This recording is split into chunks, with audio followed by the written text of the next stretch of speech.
Judy, what are you doing? William, I'm getting ready for the 5K run at French Prairie Gardens tomorrow. Well, good for you. Thank you. Don't you run away, though, because we have a new episode of Garden Time coming up.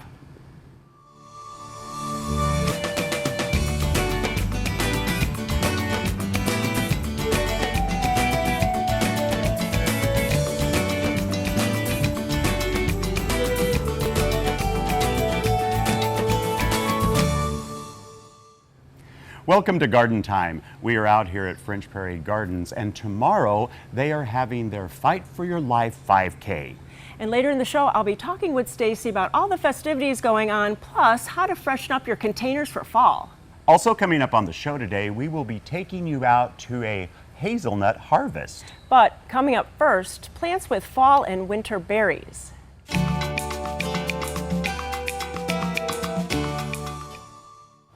It's a great delight to be out at Sagawa's out here in Woodland, Washington again, and I'm with Brian. So Brian, what are we going to be talking about today? Yeah, well, thanks, William.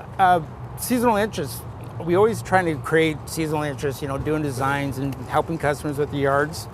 Berries is a very good possible way to get interest plants throughout the years. Because the berries, not only will the fall color and leaves happen, but they have great always color. Changing, yeah. That's right. So you have your Pink Beauty Viburnum here. You can see what it's doing. It's changing its colors. But June, July, August, it's always so hot, dry, so you're always trying to get, some kind of interest going, Sure. whether it's the bark of the tree or fall coloration. But right now it's good. Berries, I thought would be very good to talk about. And although this is a more unusual viburnum, this to me, this looks just like a holly. Is that an ilex? Well, down there? it's actually it's a kind of a more compact one. Blue Princess is what the name of it is. It's Beautiful. More for the darker foliage, smaller leaf. It's going to be actually more of a more semi-dwarf compact one. It doesn't get that full, true, tall English holly variety. Yeah. It's a cross. So it's not going to get like a 25-foot Exactly massive right. plant like the other ones do. It's smaller leaf, smaller berry actually, so it's a smaller plant too. And this is an absolutely beautiful thing. What is it? That's your Pernetia, the red-berried Pernetia. Wow. Actually, we'll get a little deeper. It looks pink, but it's called red-berried Pernetia, and it's an old-fashioned shrub. It's been around for a long time. Really? But it's been around for a long time. But it's self-fertile. You don't need a pollinator. It just comes out with these kind of a dark pink. And it looks like it would be an evergreen shrub here in the Northwest. Yeah, it's very kind of what we call rangy kind of growth. You would want to trim this down. It is evergreen. It will keep its leaves on. Nice. And I think it's great when you keep it trimmed back. And, Yeah. You And can what see is the this? flowers This almost right looks on. like they're a purple berry. Yeah, that's Carpa, the Lovely. beauty berry there. And these berries will stay on for the winter too. Wow. Some of these are deciduous, so the leaves fall off, but the berries usually persist. They stick around. And I have to tell you, Brian, I was not aware that another viburnum, which is right here, would have those. That's an amazing color berry, and I was not aware of that till just a couple years ago. I believe, I don't really know like the story of the viburnum David eyes, but yeah, David's viburnum, I think there's just a certain, it depends where they cut the plant or something, and then that one would be somehow fertile enough to have berries. It's not like they all. Well, what a great color. It is, when that metallic blue, that's a great berry color, but the mystery's beyond me. I don't know why, some will and some don't. You don't have to know everything, do That's you? exactly right. You just kind of And tell me appreciate what you about get. this great orange berry. Pyracantha there. Wonderful. There's usually come in the reds and the orange berries, but again, for the holiday time or whatever, it's just nice to have berries hanging around. Well, and speaking of orange berries, I absolutely love that this has been grafted onto a stem, and then you can really see not only the leaf color but the berry color. Tell me about that. Right. That's gonna. It's actually grafted onto like a patio style graft. It's just the burning bush there. Wow, really? Yeah, That's so grafted cool. on like a 4.5 foot standard. So what's nice about it? It's pretty. Most of your deciduous shrubs pretty tough. They don't require a lot of water. Easy to grow. No bugs. No diseases. Just a great. So beauty and an easy plant. Exactly. Well, there's always a lot of maintenance. great things to come out and see at Sagawa's out here in Woodlands. So for more information, you can go to gardentime.tv. come on up here to Woodland, look at their store, pick out some great plants. It'll give you some great winter interest all through the season. Thank you so much, Brian. I appreciate it, my friend.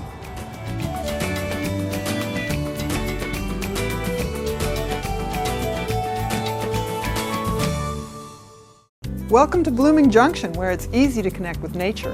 At Blooming Junction, you'll find beautiful, healthy plants, good, fresh food, and a place to regain peace and calm in your life. We have an unsurpassed collection of unique and distinctive plants and the expertise to help any gardener be successful. And we feature Blooming Advantage plants.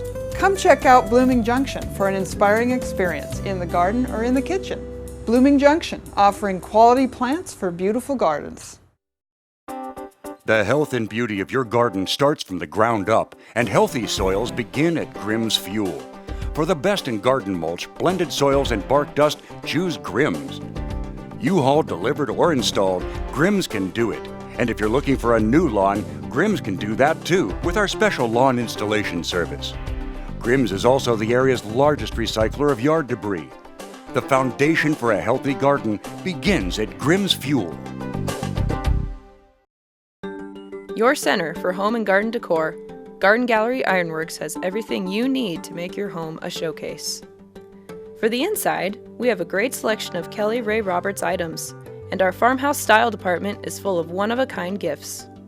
For the outside, we have arbors, trellises, planting beds, and garden decor. Everything to make your neighbors jealous. Check out our new website and then come visit us in Hubbard. Garden Gallery Ironworks. Build a beautiful home inside and out at French Prairie Perennials. Inside, we have just the right creative elements to complete your decor. We offer an oasis of unusual, nature-inspired garden and home gifts and accessories.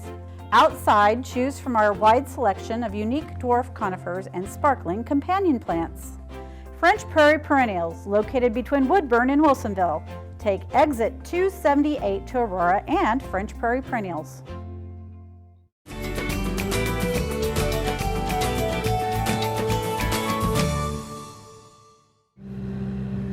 It's the time of year when we start harvesting hazelnuts in Oregon, and I'm here with Andrew from Columbia Empire Farms. And Andrew, I wanted you just to go over the process, because it really isn't just going out and picking a bunch of nuts off, is it? No, it sure isn't. So the way the hazelnut harvest starts here in Oregon is nature. Mother Nature takes the nut from the tree, we drop them naturally, and step two, as you can see here behind us, we have a machine called a sweeper. And the sweeper is going to take the nuts from either side of the orchard floor and bring them into a nice windrow. After that windrow is created, we'll have the actual harvester unit that comes in, that's pulled behind a tractor. It'll run over the windrows of nuts, pick up the nuts, blow out as many leaves and as sticks as possible. Those nuts will hit a conveyor belt, come up behind, dump into a cart, and then from there we'll put them into totes and they'll go to our processing plant. So in that process, is it just one time? That happens once a year? Do you do it 2 times, or is it just a one-time thing? It is generally, patience is key in hazelnut farming. We want to let as many nuts fall as possible. Yeah. That way we're only making one pass. If it's a good year and lots of nuts are dropping, there will be certain fields that we'll go back and make a second pass off. And then once you get them in those totes, where do they go from there? What's the process? It's going to go into our washing and drying plant. It goes through a series of about 3 different washes. Wow. It's going to remove as much dirt, debris, leaves, rocks, anything that might be getting in there that's not supposed to be in there. After it's dried, or excuse me, after it's washed, it's going to go into one of our 2 hazelnut dryers. Large dryers, it's going to take about 6 to 8 hours per load for that dryer load to be complete. And they've not been cracked by, they're still in the shell. They're still in shell at that point. After it's washed and dried, that's when we start the sizing process. And what does that mean, sizing process? Sizing, so 5 to 6 different sizes of hazelnuts, all the way from giant all the way down to small. Huh. They're still in shell at this point, and we want to be able to get them separated as well as we can by size before we go to the crack out process. And then this is how they end up once all that's done, because after you crack them, that's when you decide to package them up? Correct. So here in front, we actually have the in-shell hazelnut that was harvested about 5 minutes ago, sitting right here in this dish. the final process is behind it here. We do everything from raw, which is great for baking, to roasted salted, roasted smoked, and we also make candies out of our hazelnuts. And see, you took the words out of my mouth because I was going to ask you about that. So I think what we're going to do now is take a break, and we're going to run down to where you do a bunch of other stuff with these wonderful hazelnuts as well, all right? Absolutely. Great. Well, now I am in a whole different part of the farm. I'm with you, Linda, and this is where Andrew had said that there was other stuff you guys did with the hazelnuts here, and this is where that happens, right? It is. This is actually our chocolate confection room. So tell me then, I see two different kinds of chocolate. You use both dark and light. We use both the dark chocolate Guittard and milk chocolate Guittard chocolates on our hazelnuts. Nice. So talk to me about them. What do you got going on here? Okay, well, we do, after we take the hazelnuts from the field and crack them, then they're ready to be roasted and enrobed in chocolate. And so goodness. these are our dark chocolate enrobed hazelnuts. And those are just the whole ones? The whole ones, Nice. and they're wonderful with Pinot Noir wine, served alone, snacking, but they're really an elegant treat to serve with all kinds of different Nice. foods here in Oregon. And this almost looks like a brittle of some sort. It is. It's an efficiency. We take all of our Oregon hazelnuts, and sometimes we have a few that are whole and broken, and we make a hazelnut brittle and enrobe that in a milk chocolate, and we make hazelnut toffee.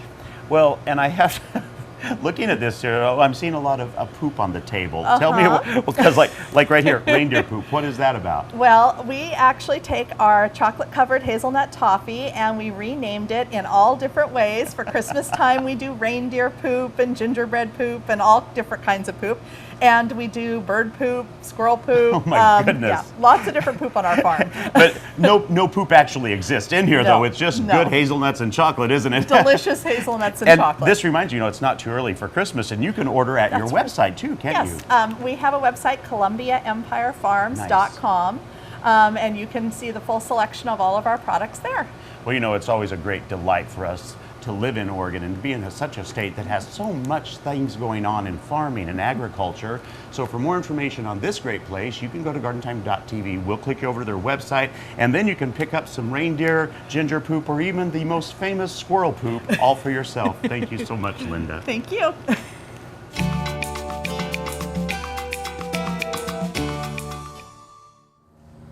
Well, it's just turning to fall, and I'm at French Prairie Gardens with Stacy, and you just still look beautiful. There's so many pretty plants. Oh yes, yep, and we're getting ready for fall, so we're changing over our containers, and a lot of people are saying, oh, those baskets, they just don't look good. Well, you can come on in and get a new revamp. Look we at also that. have some blooming hibiscus, which are great plants to put in the fall, some grasses, good to revamp your yard in the fall. It is kind of nice to give it a little bit new texture, a new color palette, because it kind of changes. I like that it changes to those bright oranges and reds, and just look at these Collier, because we like a little bit different. We're kind of tired of those pastels. Yeah, we are. We're kind of ready for something new. And then we'll also have pumpkins, so it'll be a great way to switch over your porch and get ready for fall with the corn stalks and all those goodies. Yeah. That is fun. And really, you come and you go to the bakery too. Yes. Or you have a cocktail or something. But Yes. and there's fun things for the kids to run around. It's really fun to come out. Yeah. And tomorrow we actually are having our 5K race, our Fight for Your Life 5K. And it supports a foundation that we started. It's called M's Fight. And our sister passed away from cancer a while ago, and we kind of wanted to do something in her memory, but that also would support the local community. And so all of our funds go towards helping local people that are fighting cancer. So you can come out tomorrow, and there's still time to sign up if you want to run, you can walk, you can bring a stroller, you can bring your dog, whatever way you want to be part, or you can just come and donate, eat some food, drink some beer and some cider, and just have a good time. That is nice. And really, it's a family-friendly event, and it's something about, because you guys are a family. Yes. And it's all about family. Yeah. So really, that's near and dear to our heart when we come out here. Yes, definitely. And all the kids' activities will be running, so there's things for kiddos to do. And then we'll also have, the slides and all the pumpkin patch will be starting next weekend. Wow. Yeah, So that's coming up. Yep. Yeah, all the mazes will be open next weekend, and the pig races. So. Oh my gosh. And so how can we get involved? Well, you can go to our website or go to Garden Time and they'll click you over, and you can register for the race, or you can buy tickets online for Pumpkin Patch, and we'll also have a link to donate if you want to donate to M's Fight. Wonderful, wonderful. Yeah. Well, you heard it from Stacy, so you can go to gardentime.tv and click over to their website, get all that information, come out and support M's Fight, and really have a great day with family. Thanks so much. Yeah, thanks, Judy.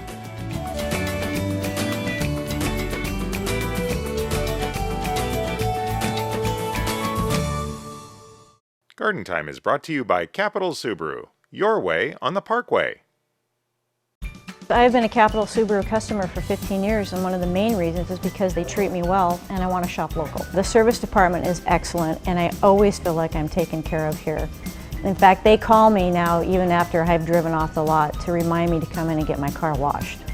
That's service. One of the reasons why I like coming to Capital Subaru, actually, they have the dog area, and I can just walk my dog around the whole area and we can enjoy the outside. I got it my way on the Parkway. Your garden begins here with the people in purple. The ones you meet inside each Owl's Garden and Home store, and the ones you don't meet here on our local farm. We all work together to bring you an exceptional experience. Whether you need a single plant or a whole yard, no matter if you know plants or not, we're here when you're ready to start. Come see us, the people in purple. The best gardens begin and continue to grow at Owl's Garden and Home in Woodburn, Sherwood, Gresham, and now in Wilsonville. Every year, trees fall or break, causing property damage, power outages, and injury. Now is the time for Bartlett Tree Experts and Collier Arbor Care to get your trees ready for the extreme conditions ahead. Our free consultation will help to spot the signs of potentially hazardous trees. We can help address problems before they occur. Whether it's trees or shrubs, we can help you get a healthy and beautiful garden. Collier Arbor Care and Bartlett Tree Experts, providing environmentally safe tree care since 1907. To bring the extraordinary colors of fall to your landscape, you need to come to a place that offers more than the ordinary. At Sagawa Nursery, we love fall. From brilliant yellows to vibrant reds, we have one of the Northwest's largest selections of Japanese maples. At Sagawa Nursery, we also have a colorful selection of hardy plants, so your home can be as beautiful as the season. Come visit us and see how we can help you make your season extraordinary. Sagawa Nursery, growing beyond the ordinary.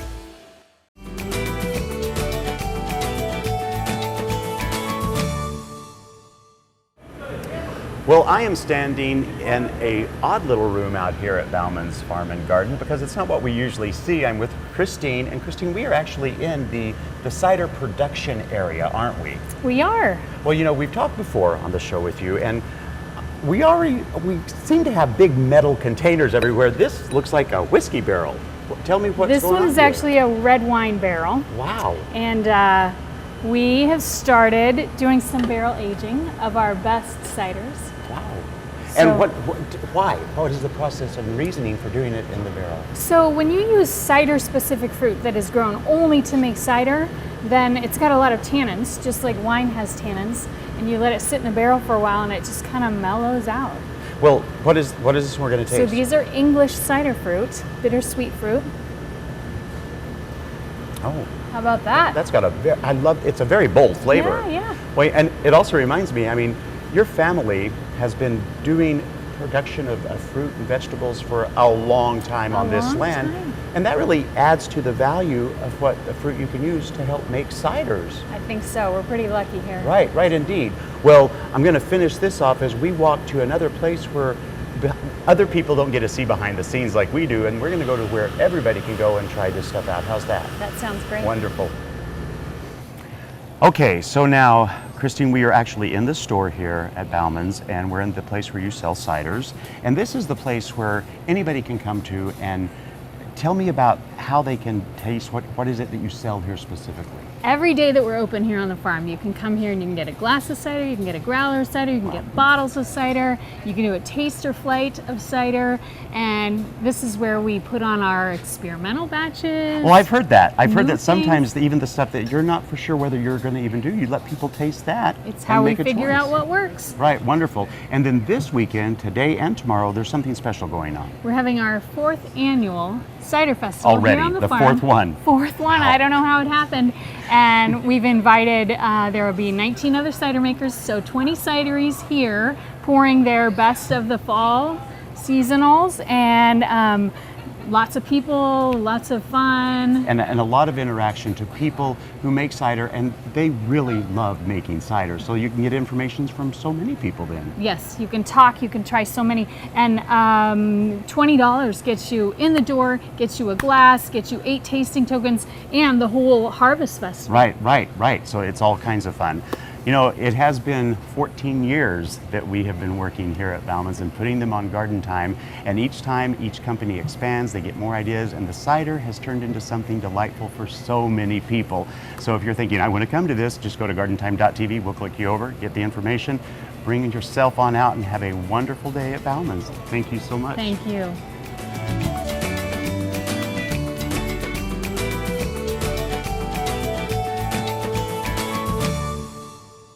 Garden Time is brought to you by Portland Nursery, a passion for plants, a nursery for plant people. Is your garden in need of refreshment? Hi, I'm Sarah, and there are plenty of things in bloom at Portland Nursery. Come check out our beautiful fall color to perk up your garden. At Portland Nursery, we consider fall the second season, and the gardening opportunities are endless. Establish next year's trees, replace lettuce and greens, or get a jump on onions and garlic.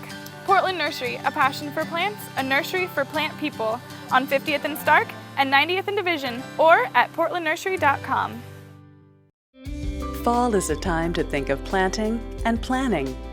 Planting new plants now will help them get a jump start on next year. Black Gold All-Purpose can help your plants get ready for winter and next spring. Formulated with a blend of natural and organic nutrients, it contains everything your plants and spring bulbs need for a happy and healthy start. Look for Black Gold All-Purpose at your local garden center or nursery. Black Gold, all the riches of the earth. Why do the finest builders shop at Standard TV and Appliance?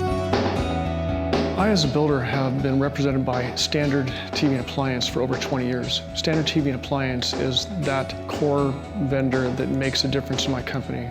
Standard TV and Appliance is a type of partner that any builder would be proud to have. Standard can make your dream kitchen a reality, setting the standard since 1947. Standard TV and Appliance. Fall in the Northwest is the best time of year to plant, with warmer soils and cooler evenings. A time to spend with family and friends. Fall is a time to celebrate. To decorate. And to enjoy the colors that are only found here in our area. Fall is a time to come to Garland Nursery. And let us show you all that fall can be. Garland Nursery, inspiring beautiful and bountiful gardens.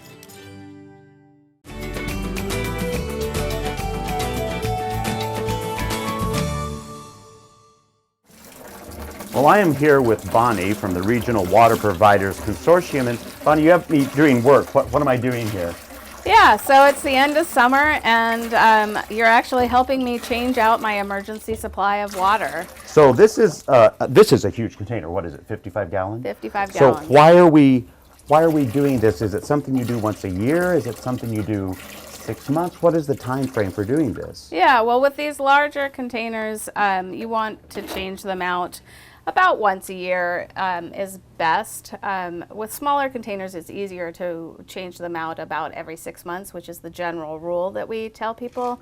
Of course, if you're buying water from a store, then you just use the expiration date as your guideline for when to switch it out. Okay, now I have a lot of questions just from this little bit of a conversation. First of all, once I get this out, what am I supposed to do? You only just throw them in couldn't we use them in our yards and stuff? Yeah, that's exactly why we're doing this today. It's late summer and we're all watering our gardens, and so it's a great time to take the water that you've got in your emergency kit and just switch it out. And that way you can use it in your garden and it's not going to waste. And then my other question, when I was thinking about while I was standing there, I thought, well, am I supposed to clean all containers? I mean, because how would I clean something this big? That was my thought process. It's pretty involved, and I'm pretty sure that my neighbors were probably laughing at me, but basically for any container, no matter what size, you want to make sure that you thoroughly sanitize the container itself, and then you want to make sure that anything that you use to fill up the container is well sanitized as well.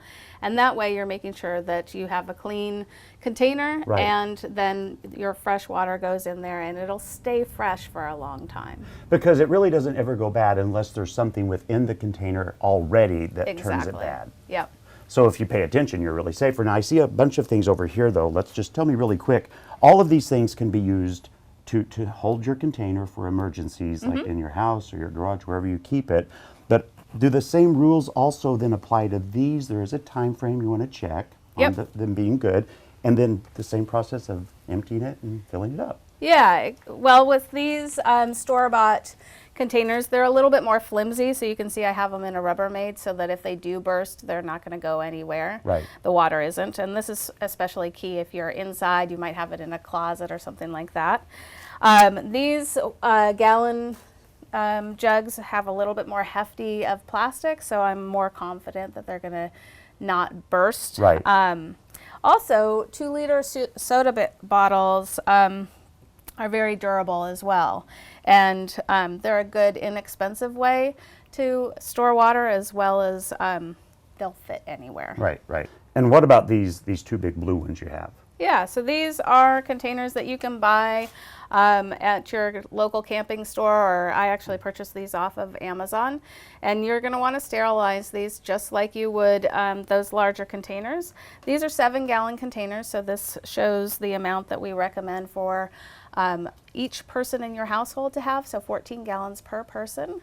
And that should be enough water for 14 days. And that also includes pets, children, everybody. Everybody's every going to living need thing. a little bit of water. Right, yeah, right. yeah, exactly. And then can people go to your website and get all of this information? Yeah, so regionalh2o.org is where you find the information, and we also have great information about how to sterilize your own containers, how to access water from your water heater, what you need to treat additional water, so lots of great information there. Well, you know, we never get tired of talking about how we can use water wisely on Garden Time. So for more information, go to gardentime.tv. We'll click you over to the website. Always a pleasure, Bonnie. Thank you. Wonderful to talk.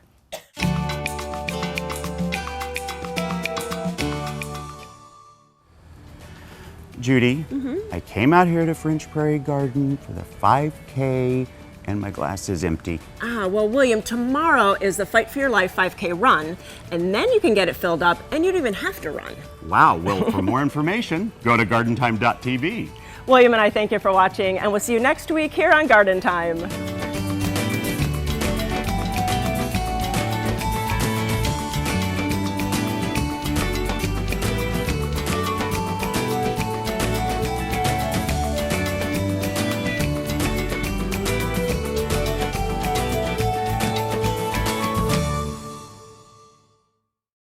Nothing is more inviting than a garden full of beautiful clematis, and your chance to see the Queen of Vines is at the Rogerson Clematis Garden at Lusher Farms.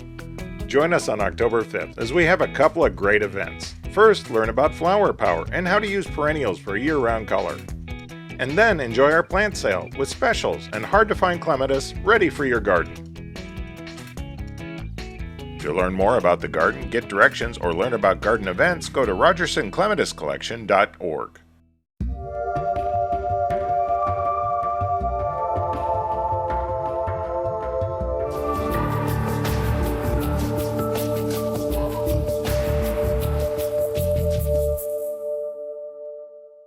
The proceeding was a paid program of the Guston Creative Group and its sponsors.